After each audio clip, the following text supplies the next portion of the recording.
Ratna Chadha, thank you so much for taking time out to be with us over here at the World Travel and Tourism Festival by TV9 Network and Red Hat Communications.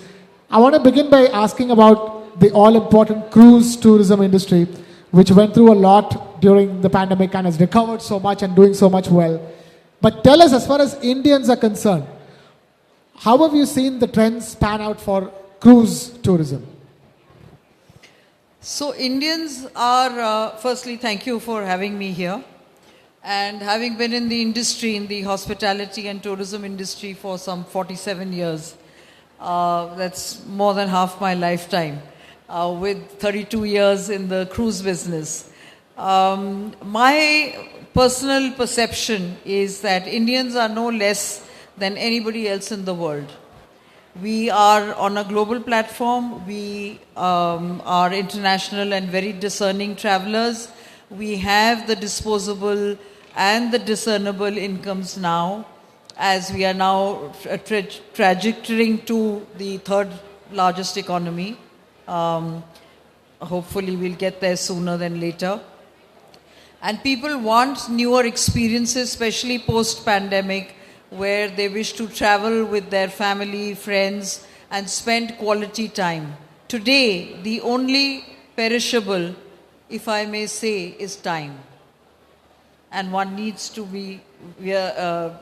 take cognizance of that. And I think more and more people want to now take breaks, frequent breaks, maybe shorter breaks, instead of doing the 2 long hauls that happened pre-pandemic. People are now wanting to be out more often with their family and their loved ones and spend as much time. So I think the work-life balance is coming into play, and pandemic taught us work from home. So you name it, people now have they're finding the time to do things that they want to do. And cruising is coming up in the category. Of course, if you compare us to our counterparts in the world over, I think we still, because we don't have so many brands in our backwaters, we still are a little unaware and weary, and apprehensive, but the aspirational level is very high. What are the top cruise travel destinations for Indians? Whatever they fancy. For the adventurous, it's the Antarctica, it could be the Arctic, it could be Galapagos for the nature lovers. If you want fun, it's the Caribbean. You want to see natural beauty, it's the North Europe or Alaska. So it's whatever you fancy. It becomes, I mean, for me, it's a personal choice. It's a personal choice. So I can't, and Indians are a very, very diverse cultural lot of people. We are diverse in our food, in our habits, in our, the way we think, the way we dress. So it really depends on what your interests are and what is it that point in time that you wish to do. What is the focus? Is it multi-generational travel? Is it your children? Is it just couples? Whatever you fancy becomes top of mind and of interest. I was just curious to see if any one particular destination was being loved by many for their repeatedly going there. So Mediterranean seems to be a very vast choice for 2 reasons. A, it's not as far as the US, the distance, the duration.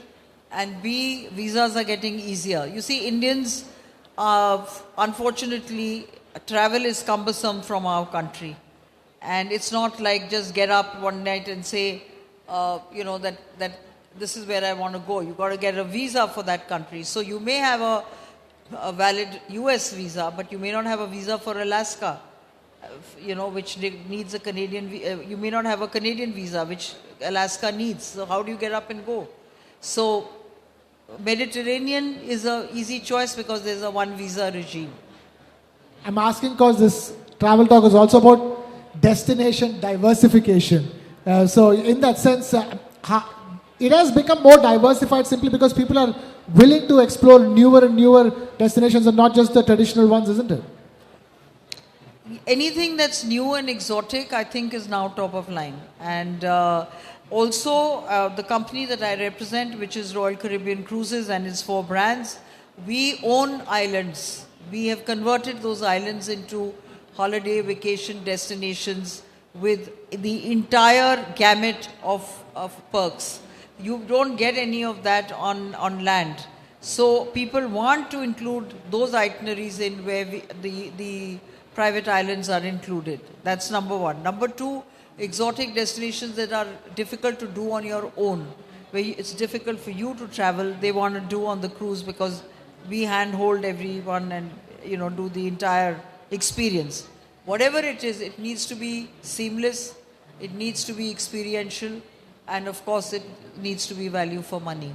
And there's no other category in the hospitality industry or in the travel industry that can give you all of these together.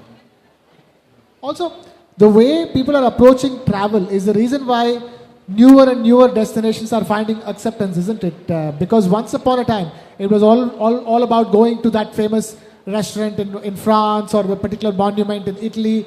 But that's not the case anymore, especially because there are so many other kinds of tourism like adventure tourism and experiential tourism.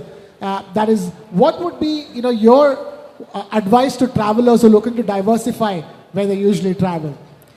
So my advice would be that try a cruise if you haven't already, because A, the world is filled 2/3 with water, and if you haven't cruised, then what have you done?